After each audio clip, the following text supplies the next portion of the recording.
Olá, povo amado de Deus, paz e bem. Esse é o nosso encontro, o Evangelho de hoje ensina.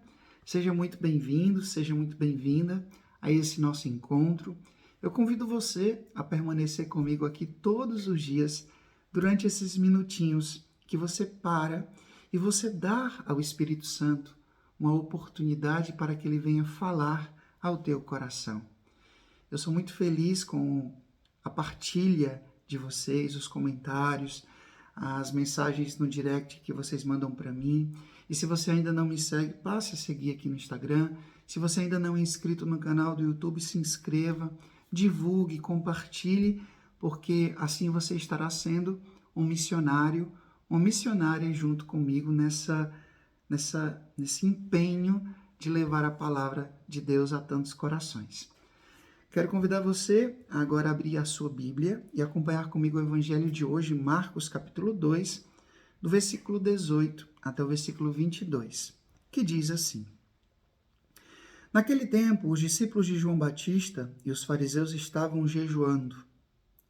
Então, vieram dizer a Jesus: Por que os discípulos de João e os discípulos dos fariseus jejuam e os teus discípulos não jejuam?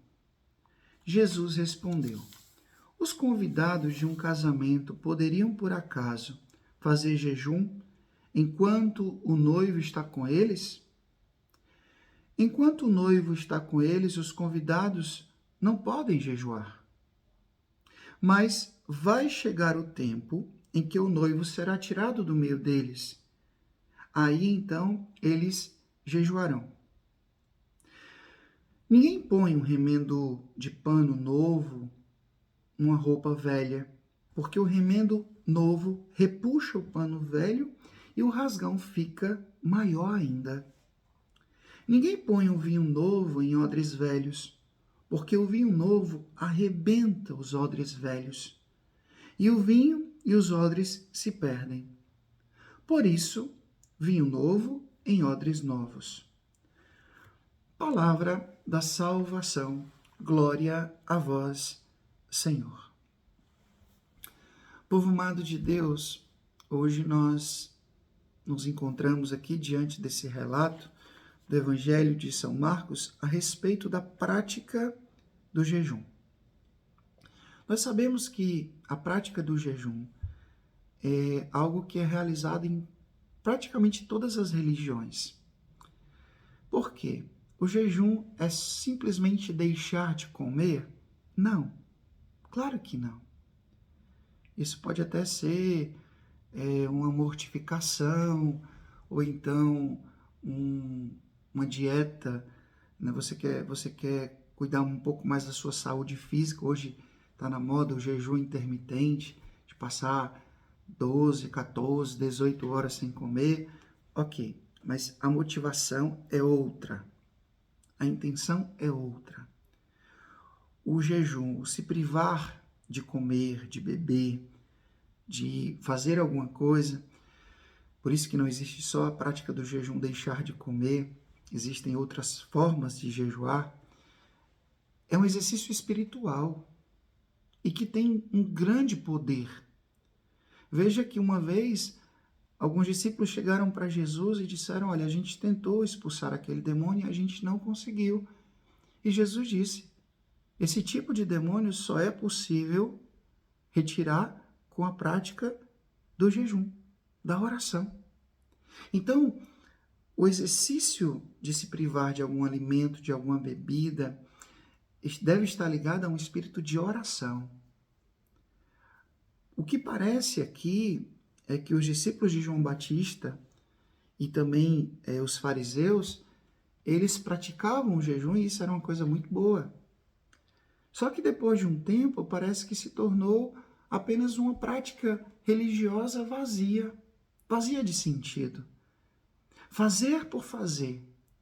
É como um corpo sem alma. O corpo está ali, mas não tem vida, não tem ânimo. A alma quer dizer ânima. Mantém aquele corpo vivo. Às vezes a gente pode rezar por rezar. A gente pode ir à missa para ir à missa, para cumprir uma obrigação. A gente corre o risco, isso é um grande perigo, meu povo, de começar a ser um religioso, uma religiosa, um cristão, uma cristã, de cumprimento de obrigações religiosas. Mas parece que quando a gente termina aquilo dali, parece que nada daquilo tem eficácia na nossa vida. Eu queria compartilhar uma coisa com vocês. Essa semana passada, quando eu voltei daquela peregrinação, eu comecei a retomar a minha rotina. Isso envolve muitas coisas, né? O clima aqui em Roma está muito frio e o ritmo da universidade, o ritmo do colégio é muito exigente também. Então, fazer esse processo é um pouco difícil, exigente, sabe? Então, eu estava um pouco cansado fisicamente e um pouco cansado também espiritualmente. Então, teve um dia que eu me sentei na cama e eu disse assim: Jesus, amanhã eu vou dormir até a hora que eu puder. Porque tu sabe que eu tenho que estudar, eu tenho que fazer isso, eu tenho que fazer aquilo, eu tenho que... E assim, eu falei com Jesus com tanta verdade no meu coração, porque era exatamente aquilo que eu precisava. Né? Eu tinha obrigações e horas a cumprir, mas naquele dia, exatamente naquele dia, eu vinha algumas horas, alguns dias com uma dor de cabeça constante. Por quê? Porque eu não estava dormindo bem. Então eu disse isso para Jesus: Jesus, amanhã eu preciso dormir até a hora que for possível. É a regra? Não. A regra é acordar cedinho, como todo mundo faz, e cumprir as minhas obrigações. Mas naquele dia eu precisava. Sabe, Jesus, quando ele diz, pode os amigos do noivo jejuarem quando o noivo está presente, sabe? Jesus, ele dá um sentido à prática, sabe? Não é jejuar por jejuar, não é rezar por rezar, não é simplesmente deixar de cumprir uma obrigação ou fazer cumprir uma obrigação. É por que você está fazendo aquilo. É por que você está fazendo aquilo. Porque senão a gente se torna... a gente realiza uma espiritualidade muito mecânica. Aperta um botãozinho, faz tudo direitinho, mas no dia a dia, nas entrelinhas da vida, parece que aquilo não tem um efeito. Sabe, meu povo? Então, hoje Jesus disse, vai chegar um tempo. Sim, o noivo vai ser retirado, ele se identifica aqui como noivo. E os amigos do noivo vão jejuar. Né? Jesus está dizendo que vai haver um momento para isso. Eles saberão fazer e por que fazer, e não simplesmente fazer. Que a gente hoje abre o nosso coração para isso. O jejum é importante? É muito importante. É importantíssimo.